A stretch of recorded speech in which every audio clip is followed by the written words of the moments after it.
परिचय देबे कौन है आज कहीं थाना रे आसिक आपन झील सहित आज कौन गोटे फेक आईडी रे मो झीर लग्न फोटो आगे धमक एमती सब किछि आसी कौन से मानकर कौन रही धमक धमक रही जे आमे बहुत वीडियो फोटो वायरल कर अच्छा बर्तन से पिला को आपण जानि छथि से पिला कोठी कार कोन आमे तो जानि थिले एत कथा हि न आमे जानि अच्छा ए जो फोटो गुडी का आछे आपण कोन लागु जे गडा ओरिजिनल ना एडिटिंग एरा सब एडिटिंग पचरा कोन पचरियो बर्तन आपण बर्तन जो बे थाना रे द्वारस्थ ले आपण कोन कहले इंस्पेक्टर आपण को कोन कहले कोन न्याय देबे बोली कहले आपण कोन अभियोग कले कहसंती न्याय देबे बोली आपण कोन न्याय चाहउछंती बोली मु चाहू से पिला को दंड मिलु आ मु जानिया दरकार से कोन पई एमती करछ मोर तो का से तो शत्रुता नहीं सी कोन पई एमती मो से शत्रुता मु से लोकटा को चिनिया दरकार आपण लोकटा चिनि नांती ना आपण तागर माने अजी इंस्पेक्टर अपन कोन करे जे बालीपटना थाना को अपन आसी हम तो एफआईआर देछु से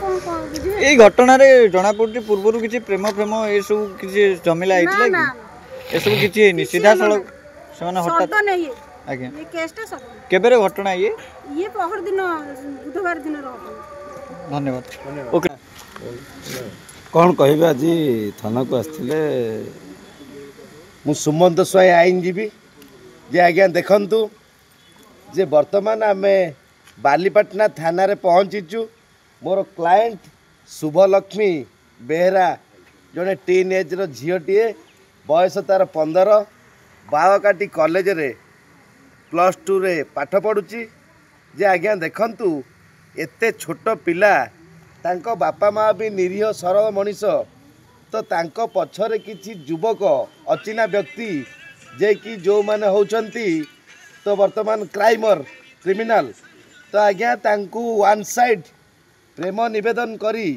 हेई थाई पारे एई जो घटना रु वन साइड भल पाइबा घटना घटाई तो तांको ना गोटे सांगर आईडी रे फेक आईडी रे तो वर्तमान तार नग्न फोटो उत्तोलन कर पठेइचंती जोटा कि सेटा फेक संपूर्ण फेक तो आज्ञा देखंतु जदि आज छोट झील मैंने कॉलेज जाऊँच पाठ पढ़ा समय रे तांकु जदि यही भाई ब्लैकमेल करा जाउची किबा तांकु वर्तमान यही भाई घटना जबरदस्त करा जाउची काल तांको बापा माँ को हत्या करने पर थ्रेटनिंग दि जाउची ताल आज्ञा साधारण जनता किपरि चलिबे ओडिसा रे आउ स्कूल को पिला माने पाठ पढ़िया को जिबेनी शिक्षित हेबेनी सरकार की प्रकार व्यवस्था स्टूडेंट मानक पई करूचंती आज जदि कॉलेज को गले स्कूल को गले जदि दंड मिलूची तांको जदि थ्रेटन दिया जाउची ताल आज्ञा साधारण जनता बंचिबे केमती चलिबे केमती एटा गोटे प्रश्नवाची सृष्टि होइछ किंतु आज आमे बालीपटना थाना रे द्वारस्थ होइतिलु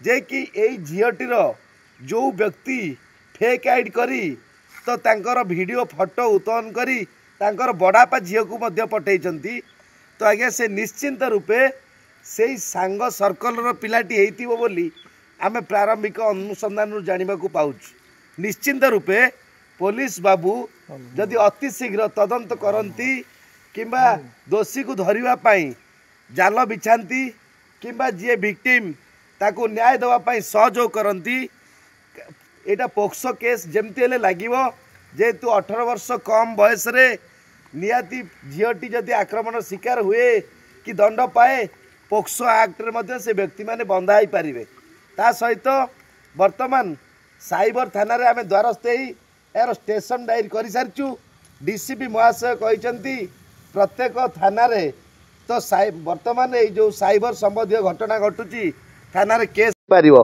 काहेकि ना जो सब मनी माइंडेड मैटर गुड़ा साइबर थाना ता देहरे व्यस्त रही तेणु आमे आज बालीपटना थानार द्वारस्थ हेलु मोर क्लाएंट झीटी 15 वर्ष झीटी तेरा तांकु न्याय न दे पारे ताले आज्ञा आईन मंत्री पाखरे द्वारस्थ हेबे सहित वर्तमान मुख्यमंत्री को मध्य भेटिबे जदि एई भली न्याय न मिलिला से मुख्यमंत्री पाखरे जाइकिरी निजे मध्य तांकर जीवन हानि करिए बोली मते प्रतिश्रुति देइतिले मु तांको रोकी तांको जीवन बंचाई तो पर पहुंची आउ आपण समस्त ओडिशा गणमाध्यम माध्यम रे तो से झीटी को न्याय पाइबा पई पुलिस पाखरे दाबी रखुचु अति शीघ्र तुरंत किपरि से दोषी मान धरा हेबे ଆଉ ଏ ଝିଅଟି ନ୍ୟାୟ ପାଇବ ଏହା ଆମେ ସମସ୍ତଙ୍କର ଓଡ଼ିଶାବାସୀଙ୍କର ଦାବି ରହିବ। ଧନ୍ୟବାଦ। ତମେ ଏପଟୁ ବିଧବା ସାରି ଗୋଟେ ମିନିଟ୍ ଏଇଠି ଗୋଟେ ପେପର ଦିଅନ୍ତୁ ମୁଁ ଖାଲି 10 ମିନିଟ୍ ଦିଅନ୍ତୁ। ଶ୍ରୀନାଥ ବେହେରା ବୋଲି ଜଣେ ସାଙ୍ଗ ତାର ଅଛି, ଭଲ ସାଙ୍ଗ। ଲୋକ ଦୁଇଟା ମୁଖ୍ୟ ଲୋକ ମୋତେ ହଇରାଣ କରି କହିଲେ କି ଯେ ଜୋରେ କୁହନ୍ତୁ। ଦୁଇଟା ଲୋକ ମୋତେ ହଇରାଣ କରି କହିଲେ କି ଯେ ତମର କିଛି ମାନେ ଖରାପ ଭିଡ଼ିଓ ଆଉ ଫଟୋ ସବୁ ଭାଇରାଲ କରିଦେବେ। ଆଉ ସେ ଖରାପ ଭିଡିଓ ଫଟୋ କୋଉଠୁ ଆସିଥିଲା, କେମିତି କଣ ହେଇଥିଲା, କାହିଁକି ଆପଣଙ୍କୁ ସେଇଟା ମୋର ଧମକେଇଲେ? ଗୋଟେ ସାଙ୍ଗ ଶ୍ରୀନାଥ ବେହେରା ନାଁରେ ଗୋଟେ ଫେକ୍ ଆଇଡି ଖୋଲା ହେଇକି ମୋର ବଡ଼ ବାପା ଝିଅ ତାଙ୍କ ପାଖକୁ ଛଡ଼ା ହେଇଥିଲା କୋଉଥିରେ ଫେକ୍ ଆଇଡି ଖୋଲା ହେଇଛି?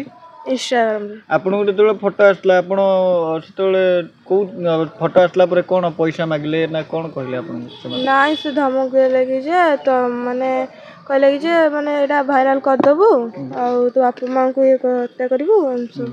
କାହିଁକି ହତ୍ୟା କରିବେ ବାପା ମାଙ୍କୁ? ଆପଣଙ୍କୁ କଣ ଲାଗୁଛି ପଛରେ କଣ ରହିଛି କାରଣ? ଯେତେବେଳେ ସେମାନେ ଫଟୋ ଭିଡିଓ ଛାଡ଼ିଲା ପରେ କଣ ଏବେ ଟଙ୍କା ମାଗୁଛନ୍ତି ନା କିଛି ଆଉ କଣ କହୁଛନ୍ତି ସେମାନେ? କହୁଛନ୍ତି ତାଙ୍କ କଥାରେ କଣ ରାଜି ହେବା ପାଇଁ। ଆଚ୍ଛା, ବର୍ତ୍ତମାନ ଥାନାରେ ଦ୍ୱାରସ୍ଥ ହେବେ। ଆଜି ଥାନାରେ କଣ ରହିଛି ଏତଲା, କଣ ଆପଣଙ୍କୁ ସେମାନେ ଧମକ ଦେଇଛନ୍ତି ମା ବାପାଙ୍କୁ ମାରିଦେବେ, କେମିତି କଣ ଧମକ ଦଉଛନ୍ତି? କହୁଛନ୍ତି ଯଦି ଆମ କଥା ନ ରାଜି ହେବୁ ତ ଆପଣଙ୍କୁ ମାରିଦେବୁ ଆଉ କଲେଜ ଗଲାବେଳେ ସେଇ ପିଲା ଦୁଇ ଜଣଙ୍କ ପରିଚୟ, ସେମାନେ କିଏ କୋଉଠିକାର ପିଲା କାହାର ଯେ ଯୋଉମାନେ ଆପଣଙ୍କୁ ଧମକ ଦଉଛନ୍ତି? ଜାଣିନି ତାଙ୍କ। ତ ଯୋଉ ତ୍ରିନାଥ ଯିଏ କହିଲେ ସିଏ କିଏ? ସେ ମୋର ଗୋଟେ ସାଙ୍ଗ ଦନାପଡ଼ା ସ୍କୁଲମେଟ୍ର ସାଙ୍ଗ। ଆପଣ କୋଉଠି ପଢ଼ନ୍ତି? ଯେଉଁ ଆତନ୍ତ୍ରାଣ ବିଦ୍ୟାନିକେତନ ଆଳିଶାସନରେ। ଆଚ୍ଛା, ଏ ଘଟଣା କେବେର ଘଟଣା? କେବେ ଆପଣଙ୍କୁ ଫଟୋ ସେମାନେ ପଠେଇକି ଧମକ ଦେଲେ? ବୁଧବାର ଦିନ। ବୁଧବାର ଦିନ। ବୟସ କେତେ ଆପଣଙ୍କୁ? 15 ବର୍ଷ। 15 ବର୍ଷରେ ଏଇ ଯୋଉ ଭିଡିଓ ଭାଇରାଲ ହେଲା ବୋଲି କେମିତି ଜାଣିଲେ? ସେ ନିଜେ ହିଁ କହିଲେ କି ଯେ ଆମେ ଭାଇରାଲ କରିଦେବୁ ଆଉ ଫଟୋ ବି ଛାଡ଼ିଥିଲେ ମୁଁ ନିଜେ ବି ଦେଖିଥିଲି। ଆଚ୍ଛା, ଏଇ ଯୋଉ ପାଖକୁ ଛାଡ଼ିଥିଲେ ମୋ ଜଣେ ବଡ଼ ବାପା ଝିଅ ହେବେ ତାଙ୍କ ପାଖକୁ। ଆଚ୍ଛା, ଏଇ ଯୋଉ ଫଟୋ ଭିଡିଓ ରହିଛି ଏଇଗୁଡ଼ିକ କଣ ୟାଥିରେ କିଛି ସତ୍ୟତା ରହିଛି ନା ଏଡିଟେଡ୍ ହେଇଗଲା? ଏଡିଟିଂ ହେଇଛି ଏ ଫଟୋ। ଏଡିଟିଂ ହେଇଛି। ଥାନାରେ ଏବେ ଦ୍ୱାରସ୍ଥ ହେବେ, ସାଇବର ଥାନା ଯାଇଥିଲେ ଆପଣ? ଓକେ, ଧନ୍ୟବାଦ।